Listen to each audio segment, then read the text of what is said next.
before strategist Steve Bannon's departure from the White House last month, aides to President Donald Trump quietly worried what kind of damage he would inflict from the outside.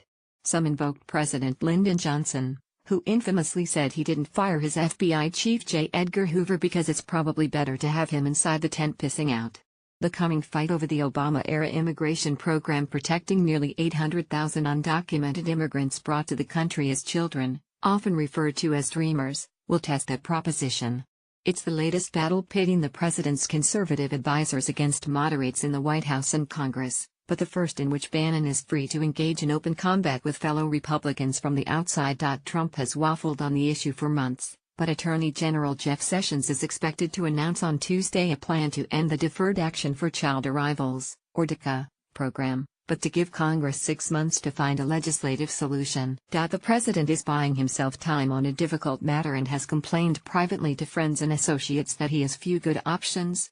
He doesn't like ending the program for the kids, but also chafes at hearing that New York Democrats are powering his administration, according to several people who have spoken to the president in recent days. That tension could manifest itself in a conflict between his former chief strategist and other Trump campaign supporters and Republican leaders, a fight that mirrors another immigration battle that played out 4 years ago. Bannon, who has reclaimed his post at the helm of Breitbart News and believes the fight over immigration propelled Trump to the presidency, has told associates he is prepared to take on both House Speaker Paul Ryan and Senate Majority Leader Mitch McConnell over immigration this fall. What's less clear is what will happen if Congress fails to act during the 6-month window, and the issue comes back to Trump, potentially putting the president and Bannon at odds on a core issue. The White House did not immediately respond to a request for comment. Trump promised to end DACA on the campaign trail but has demurred in office, saying as recently as Friday, "We think the Dreamers are terrific."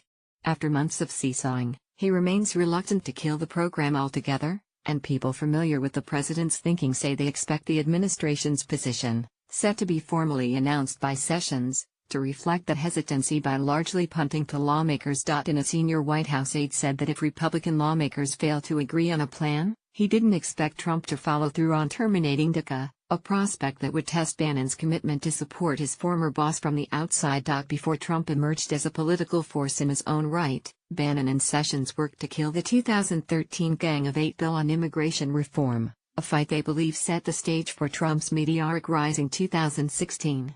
Stephen Miller, then a senior Sessions aide and now the president's chief domestic policy aide, wrote the Trump campaign's immigration plan promising the termination of DACA, and has played a pivotal role inside the White House in pushing Trump to roll back the provision. But ending the program, which grants 2-year work permits to some undocumented immigrants who arrived in the U.S. as minors, would put the so-called Dreamers' futures in the U.S. in jeopardy, a prospect that many on both the left and right view as unthinkable, and one that has given Trump himself pause in recent months. The Tuesday announcement was forced by the legal threat dangled by Texas Attorney General Ken Paxton and 9 of his AG colleagues who vowed to challenge DACA's constitutionality in court if the federal government does not halt the issuance of work permits.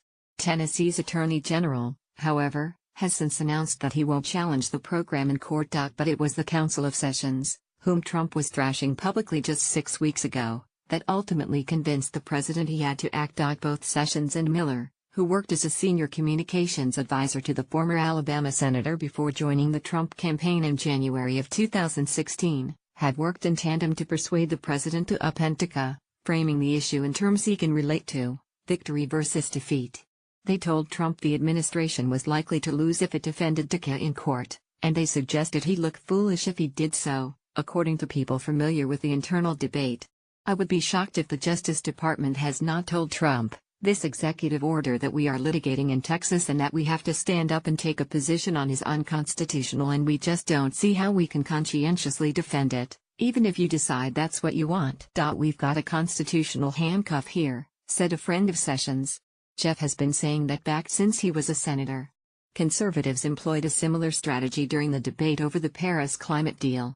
Though Trump was already inclined to pull out of the agreement, opponents of the deal including Bannon, members of the White House counsel's office, and Scott Pruitt, the administrator of the Environmental Protection Agency, argued privately that remaining in the pact could result in a series of legal hurdles that could make it more difficult to undo President Barack Obama's climate regulations. Trump has faced intense pressure to preserve DACA from the moment he took office.